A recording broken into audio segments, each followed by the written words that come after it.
طيب ايه اللي بعد كده؟ الحد والموضوع ثم الثمرة وفضله. خلاص؟ نكمل ولا نقرأ؟ نقرأ. كلكم عايزين نقرأ.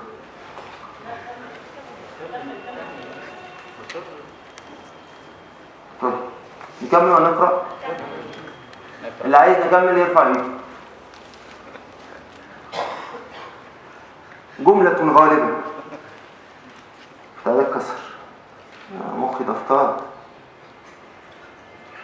خلاص؟ طيب ولا انا جاي؟ حد يترصد الهلال او يترصد القمر. خلاص يا سيدي، نيجي بعد كده الفضل. ايه الفضل؟ الفضل احنا بنتعامل مع الفضل بشكل من اشكال التجميل، شكل من اشكال الاماته لفكره الفضل. ناخد الفضل ونقول كلمتين. ايه هما الكلمتين؟ ويعرف فضل العلم، ويعرف الكلام عن الفضل يقول لك ويعرف شرف العلم بشرف موضوعه وشرف ثمرته. طب شكرا. وبعدين ماذا بعد؟ لا، احنا لما قلنا الفضل زي ما قلنا الثمرة هنا من عالم الايه؟ المقاصد. قلنا الفضل من عالم الايه؟ يا الله انا مخي دفتر. من عالم الرتب. من عالم الايه؟ من عالم الرتب. يبقى الفضل من عالم الرتب. طبعا انا عندي 3 معاني كده في كل وقت في كل عالم من العوالم دي، بس مش هقدر اقولهم. عالم الرتب، اول حاجه في عالم الرتب بنعرف شويه حاجات، منها الخصوصيه ومنها الافضليه، لكن اهم حاجه بنعرفها في عالم الرتب حاجه اسمها الاولويه.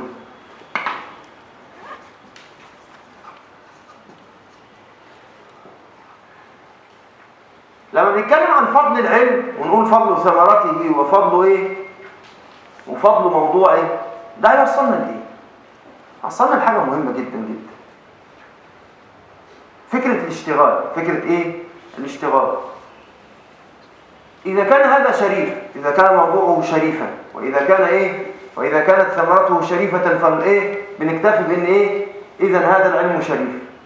بس لا، اذا كان موضوعه شريفا اي مهما، واذا كان ايه ثمرته شريفه اي مهمه، على طول بيدخل لنا في حاجه عملها الغرب شويتين 3 كده في اداره الوقت.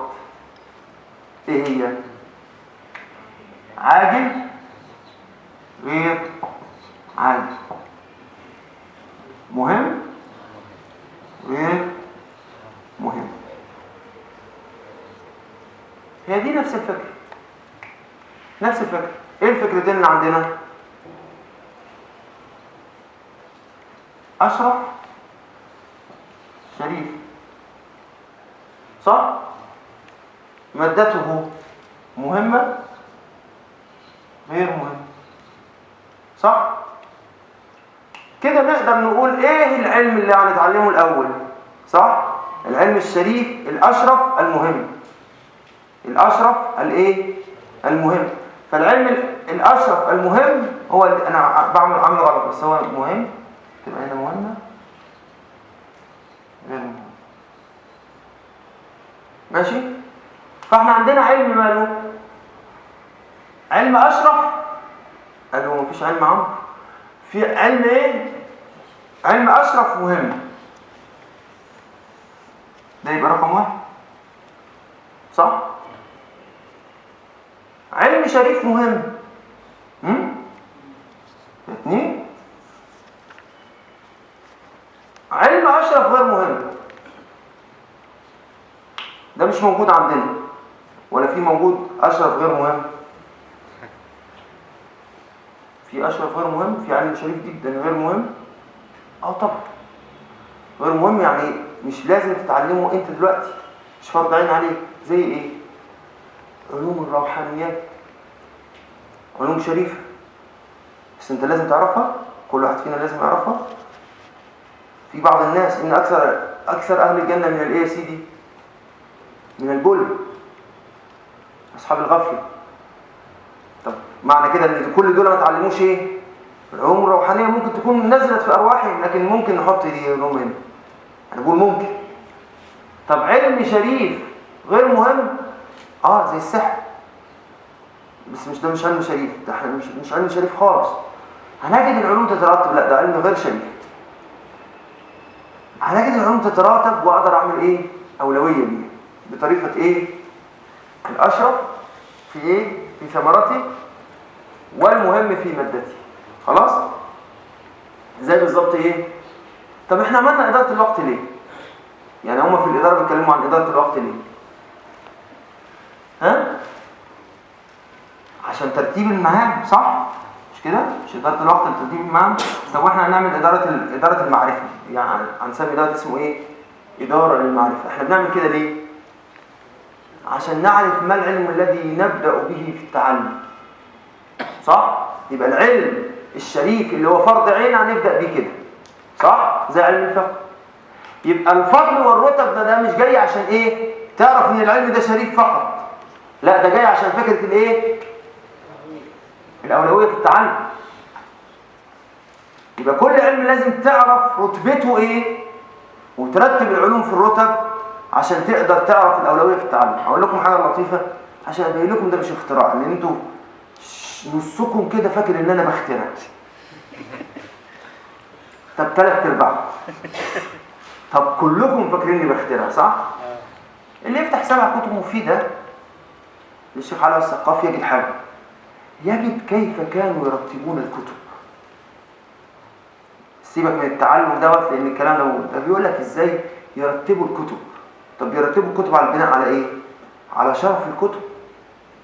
فيخلوا قال الكتب هو كتب الايه؟ كتب التفسير الاستمالي على الايات وعلى ما اعرفش، ويفضل يرتب الكتب. طب ده مبني على ايه؟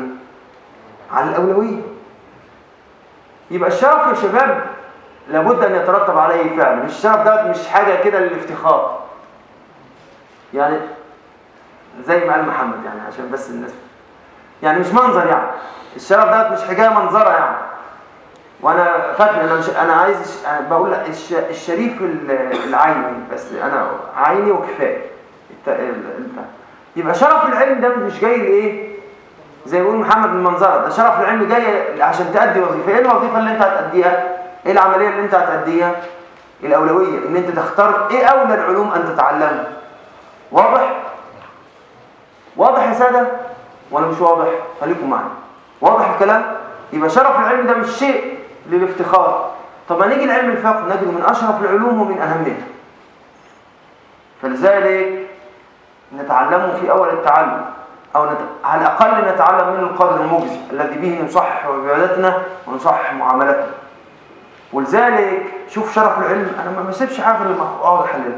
شوف شرف العلم، بعض الناس ممكن يشوفوا ان التصوف اشرف من الفقه، فيقولوا ايه؟ فذهبوا الى محمد بن حسن الشيباني، يذكر الكلام دوت الزرنوجي في كتابه تعليم المتعلم طريقه التعلم. ذهبوا اليه فقالوا لنا اصنع لنا كتابا في الايه؟ كتابا في التصوف. وهم كانوا تجارا فصنع لهم كتابا في البيوع. ايه الفكره اللي هنا؟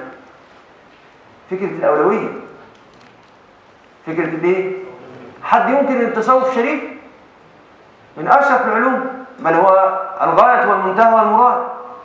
انا عارف ان التصوف كلمه مكهربه عند بعض الناس، وانا اصلا اكهربها عشان يتعودوا على جو العلم. الجو العلمي فيه مكهربات، يعني الجو العلمي فيه اشياء انت لا تعرفها وستعرفها. من الاشياء التي ستعرفها ان علم التصوف علم شريف، لان اشتغل به شرفاء العلماء واكابر العلماء وانت لا تعرف عنه شيء. فده من جمله الاشياء اللي انت تعرفها. مش بقول لك ان انت اللي قاعد معانا لازم تتصوف، مش قضيه، لكن قضيه ان انت لما تيجي تسكن العلوم تعرف العلم ده موجود فين. نرجع تاني، يبقى الراجل تحول من علم التصوف الى علم الايه؟ الفقه، بناء على قاعده الايه؟ الاولويه التي ليست فيها الشرف فقط هو المعيار، بل الاهميه ايضا معيار اخر مع ايه؟ مع الشرف. فعالم الرتب بيخليك تعرف الشرف وبتعرف ايه ايضا؟ الاهميه. خلاص؟ طيب عشان بمجموع الشرف والاهميه تصل الى، يا سلام الله يفتح عليك، الله يفتح عليك يا شيخ. يبقى مجموع الشرف والاهميه تصل اليه الى الاولويه. ماشي يا شباب؟ طب حمدوا اللي جاوبوا معاه عشان ما يتزعلوش كشرت ليه؟ تمشوا زي بنت الصغيره تقول لي انا اللي قلت يا حاضر. مين اللي؟ خلاص يا شباب، ده الفضل. بعد كده نأتي إلى الايه؟ نأتي إلى النسبة. النسبة هتحتاجنا ان احنا نرسم خريطة، فعشان كده احنا هنأجل الخريطة لبكرة. خلاص؟ عشان لا نفوت على الناس ايه؟ نجمع ما بين الحسنين. يبقى بكرة هنتكلم عن بس مش بكرة، وبكرة كل شيء بحسبه. يعني غدو كل شيء بايه بحسبه. يعني بكرة يعني ايه؟ الأسبوع القادم إن شاء الله، السبت القادم. قال الإمام النووي رضي الله عنه وجزاه الله خيرا عن الأمة، قال: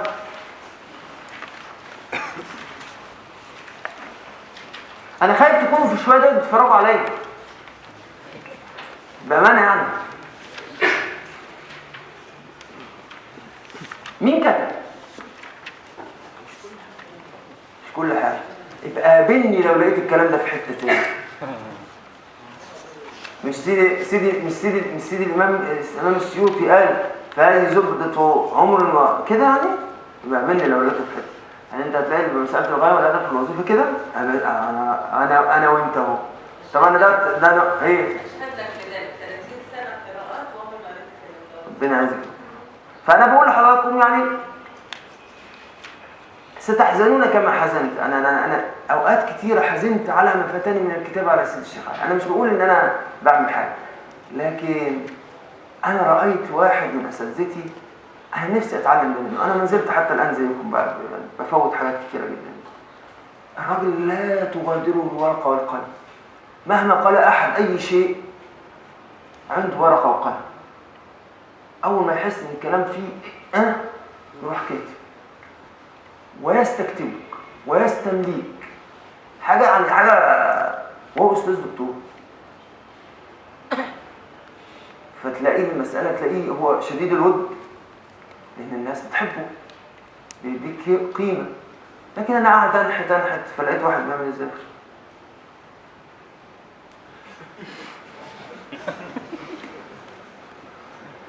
يعني كتب ايه؟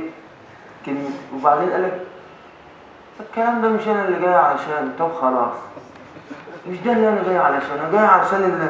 انا جاي عشان البتاع دوت الحروف اللي هنا دي. خلاص، عشان ما بشيلش حاجه في صدري، بقول كل حاجه. فانتوا بتتعاملوا مع واحد ايه كده على طول. فانا بقول لكم الحقيقه يعني والله العظيم. يعني مثلا ابو عبد الرحمن ما كتبش حرف واحد. حرف واحد طبعا. قالك وانا جاي من بلادنا البعيده عشان اكتب العلم الحديث بتاعك ده. انا جاي عشان العلم القديم العتيق. انا لخصت كل شيء في تعدد المسالك راحه اللسان. يا سلام يا لهوي. طب هو كتبها ليه؟ عشان منحوته على النحت القديم. خلاص، طب نعمل ايه؟ رزق كده. لا اسمه رزق لا رزقي انا كده.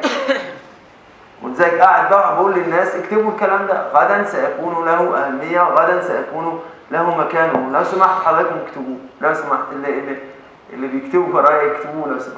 طيب. قال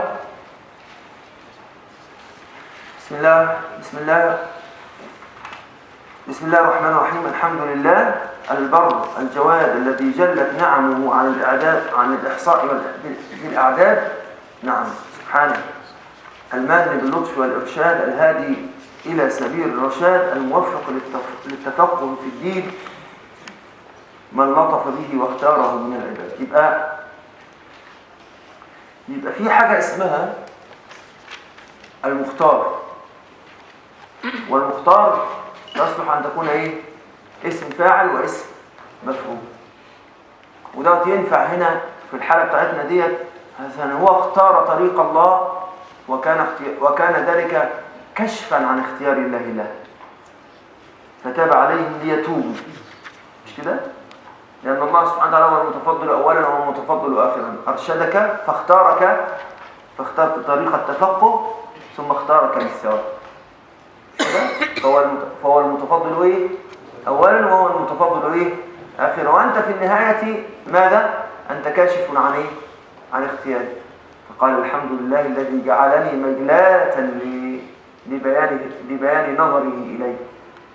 يعني واحد يقول لك طب انا في الاخر خالص كل اللي انا خدته بس ان انا مختار. قال له يا اخي سبحان الله، الا يكفيك ان تكون محل نظر الله سبحانه وتعالى ومحل مراده؟ يا اخي سبحان الله، ده اختارك. الا ترضى بما، ما احنا لسه بنتكلم في كلام الامام واختاره من العباد.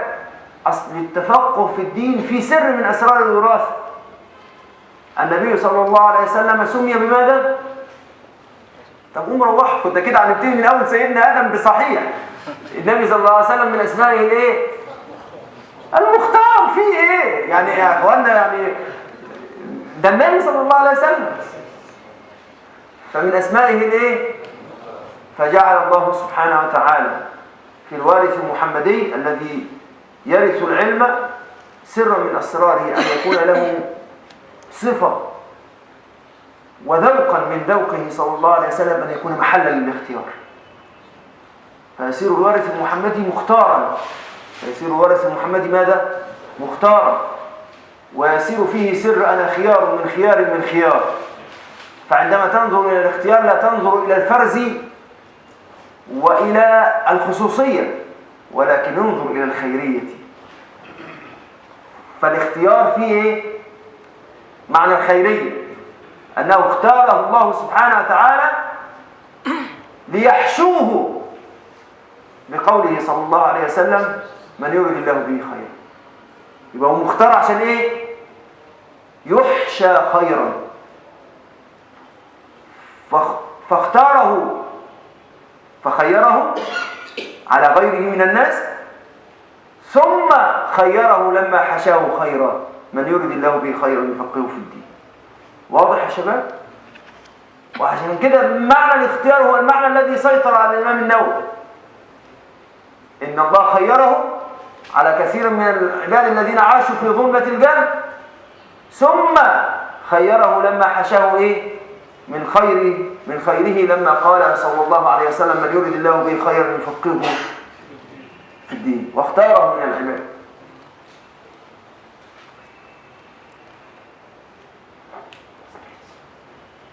وأحدهم كان يقول بس كان يفرح بالاختيار حتى لو لم يحشى خيرا، يقول الله يعني اللهم اجعل لي نصيبا في مسألة التفقه، اللهم اجعل لي نصيبا أن أذكر في كتب العلماء بين طبقاتهم ولو في طبقات الضعفاء. طب ليه كده؟ طب ليه كده؟ هو بيقول كده ليه؟ قال هم قوم لا يشقى معهم جليس. في الآخر خالص ربنا سبحانه وتعالى يقول دخلوا العلماء الجنة، هو حتى يدخل الضعيف معهم، يلا خلاص خلصت كده على فايه؟ هم القوم لا يشقى معهم ايه؟ يبقى هم ما كانوش فاهمين الحديث بس، ده فاهمين الحديث تخلقا واملا. يعني الاحاديث كانت تصنع لهم اخلاقا واملا، تصنع لهم ايه؟ اخلاقا واملا، وترسم لهم خطة حياة. يقول لك يا رب ايه يعني؟ هو عايز ايه؟ يدخل في طبقات العلماء حتى ولو في ايه؟ في الضعفاء. فلما يجي ياتي الله سبحانه وتعالى يقول يا ملائكتي ادخلوا ايه؟ العلماء الجنة، يقولون له طب يا رب كان فيهم واحد ضعيف، يقول لا هم القوم لا يشقى معهم جليس. خلاص انتوا فاهمين المعنى؟ يعني هكذا رسمت الآمال في قلوب العباد. يبقى لازم نعرف الاختيار. الله سبحانه وتعالى اختارك من بين الذين يعيشون في الظلمة ليحشوك ايه؟ خيرا، لتحشى خيرا، من قوله صلى الله عليه وسلم من يريد الله به خيرا يفقهه في الدين. ولذلك قال العباد أنا لا أريدك أن ترى أنك مختار من بين المسلمين، لا لا لا، أنك مختار من بين العالمين. أنك مختار من بين العالمين. شوف المنة والفضل، منة وفضل عظيم. لو أنك ظللت، وهم كانوا يقسمون وقتهم يذاكرون لكي يقولوا الله والله حملنا أماناتنا، ثم يقولوا إيه؟ ثم يقولون قد قصر جهدنا على أن يوفي نعمتك فاقبل فقرنا وضعفنا وفاقتنا إليك لا نستطيع لا نحصي ثناء عليك. تخيل كده إن أنت مش بس نعمة الإسلام، ده نعمة إيه؟ طلب العلم كمان، نعمة لا يمكن. أنت لما تيجي تحسب النعمة احسب النعمة إلى من فقدها هذه النعمة. انظر لمن هو أدون منك، اللي هو مين؟ البوذي والهندوسي. ثم بعد ذلك تنظر في المسلمين الجهلة والعوام. يا الله، ايه حجم النعمة دي؟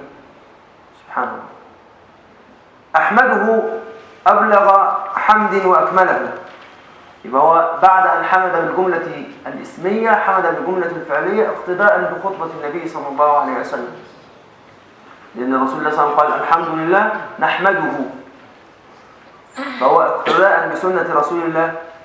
يجوا يشوفوا الناس اللي بيقولوا احنا بتوع، يشوفوا الناس دول كيف كانوا يعيشون حياتهم. فبدأ بالجملة الاسمية ثم ثنى بالجملة الفعلية، ماذا؟ اقتداء بالنبي صلى الله عليه وسلم في خطبته. أبلغ حمد، وقال والبلاغة سنو الحكمة، هو أن تضع الشيء في موضعه مع سهولة اللفظ مع السهولة والدقة. يبقى البلاغة فيها 3 حاجات: حكمة وسهولة وإيه؟ ودقة. يبقى البلاغة كده. اتفضل. يبقى إيه يا سيدي؟ البلاغة فيها ال3 معاني دول. إيه هم يا سيدي؟ الحكمة يعني وضع الشيء في محله، وإيه تاني؟ والسهولة، وإيه تاني؟ والدقة. خلاص؟ ولذلك قالوا لابد أن يكون اللفظ البليغ خاليا من إيه؟ من وحشي الكلام، وقبر حرب بمكان قفر وليس قرب قبر حرب قبر. يا أعوذ بالله، ايه ده؟ حاجة ده واحد مش بيتكلم، ده واحد بيتدحرج كده، كلام عامل زي الدبش. فيبقى دي بلاغة. خلاص؟ أبلغ حمد يعني ايه؟ إن هو يضع الحمد في محله. يعني ايه؟ يضع الحمد مكافئا للنعمة. طب يعني ايه بقى؟ يضع الحمد في موطنه، يعني لا يؤخر الحمد عن وقته. أبلغ حمد. طب وإيه تاني؟ ويكون حمد واضح ما يتكلفش فيه. وإيه تاني؟ وإن يكون حمد إيه؟ يصل بتتبع لدقائق نفسه فيكون فيه إخلاص. أبلغ حمد وأكمله وأزكاه وأشمله. سؤال بيدور في ذهننا جميعا: أنا لما أقول اللهم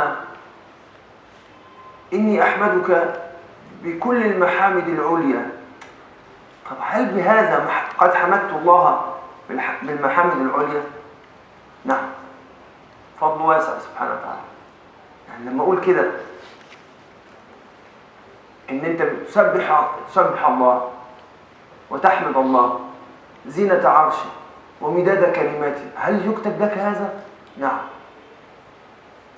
طب وإيه الفرق بينه وبين الشخص اللي لا يفارق الحمد؟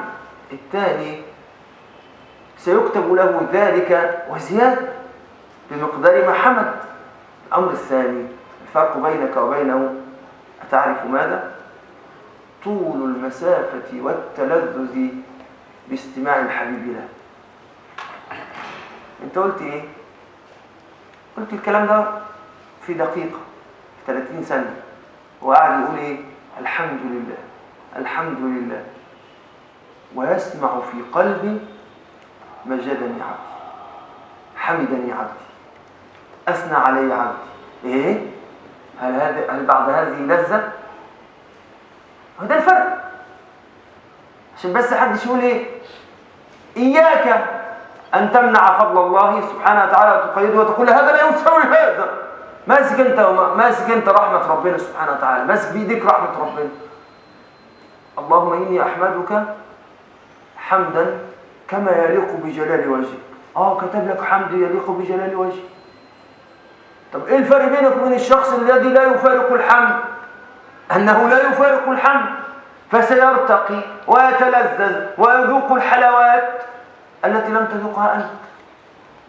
لكن ما تجيش أنت عشان أنت تفرق ما بين الاثنين. ما أنت اقفلوا على الناس عشان حتى لا يتكلوا. ما هو لو قال أحمدك، طب وهل حمدك ده كله كان يساوي نعمة واحدة من نعم الله سبحانه وتعالى؟ أنت عبد نعمة الله لا تحصوها. ما أنت قاعد تحمد بكلمات جامعة لكن ما انت عندك نعم برضو واسعة. إذا نظرت إلى جمع كلمات الحمد فانظر إلى سعة النعم. ماشي يا شباب؟ مفهوم؟ فأنت ما تجيش تقول لي والله أنا قلت عبارات فيها سعة للحمد.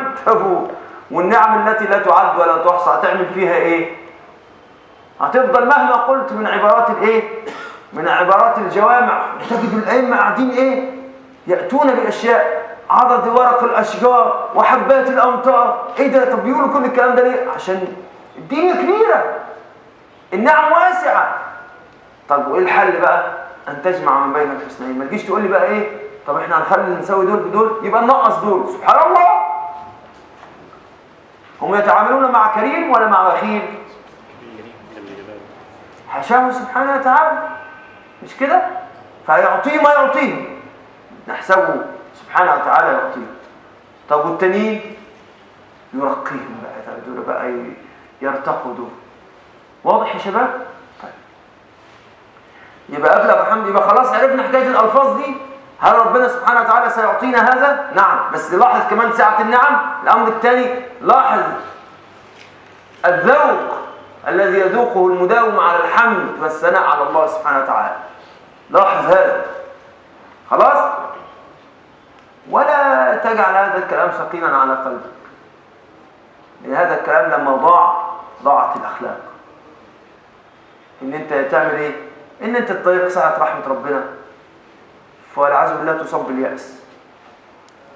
لكن لما تعرف إن أنت يمكن أن تعود وتحمد الله حمدا كبيرا بلفظ واحد، لا تقدر تعود إلى الله سبحانه وتعالى، تحس إن هذا باب من أبواب الود وبسط من بسط الإيه؟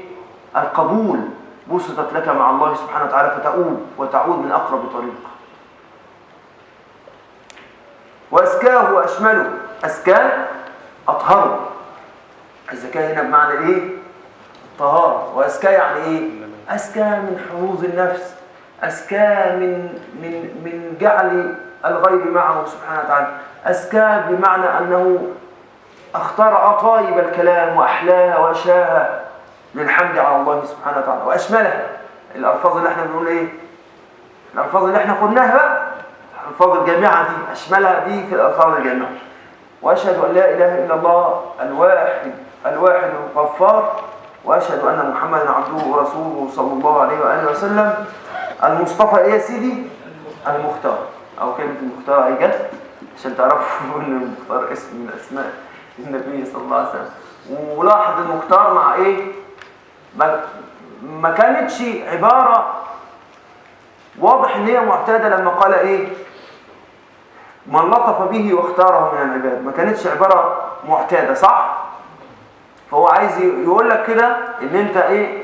مسلوك في سلك ايه؟ الوراثة الايه؟ المحمدية. المختار للتفقه في الدين ده مسلوك في سلك ايه؟ الوراثة المحمدية. هو لما قال في المقدمة كمان فات، لما قال في المقدمة الموفق للتفقه في الدين، هذا نوع من انواع ماذا؟ براعة المطلع. وانا مش لازم اقول لكم اللي انتوا تعرفوه. عندنا البراعات 3. البراعات ايه؟ 3. كله هيفتح الكتب ويكتب دلوقتي.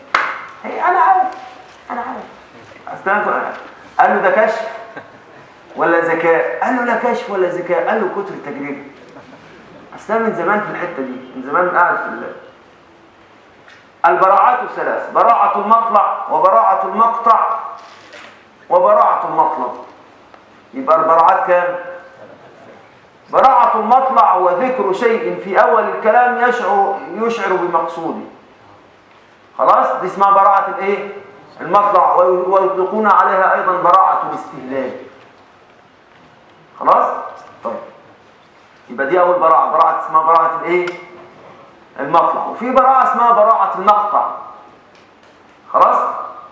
وهو ذكر شيء في نهاية الكلام يشعر بنهايته، كقول الدردير، الشيخ الدردير في نهاية كلامه: واختم بخير يا رحيم الرحم. وقال ان المنظومه انتهت، ولكن قال ايه؟ واختم بخير يا رحيم الرحم. مش كده؟ فاعلمنا انه سيختم الكلام لما ذكر الايه؟ لما ذكر قوله واختم بخير يا رحيم الرحم. وبراعة المطلب هو الثناء بين يدي الطلب. ايه براعة المطلب دي بقى الثناء بين يدي الطلب. الحمد لله رب العالمين الرحمن الرحيم مالك يوم الدين إياك نعبد وإياك نستعين اهدنا. ده المطلب بقى. يبقى هذا الثناء كان براعة للمطلب، مش كده؟ ايه هو بقى ايه براعات كام يا سيدي؟ 75. امال ايه؟ 3. ايه هم بقى؟ ما هو 75 جمعناهم في الثلاثة، ها؟ زي واحد صاحبنا، ها؟ جمعناهم في الثلاثة. يبقى ايه هم الثلاثة دول؟ براعة المطلع، براعة المقطع، براعة المطلع. خلاص؟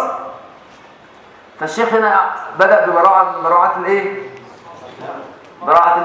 المطلع، فقال الموفق للتفقه في الدين من لطف به واختاره من العباد. قال وأشهد أن لا إله إلا الله الواحد الغفار، وأشهد أن محمدا عبده ورسوله صلى الله عليه وآله وسلم المصطفى المختار صلى الله عليه وسلم. طبعا أنتم عارفين أن التفرقة بين الصلاة والسلام مكروه.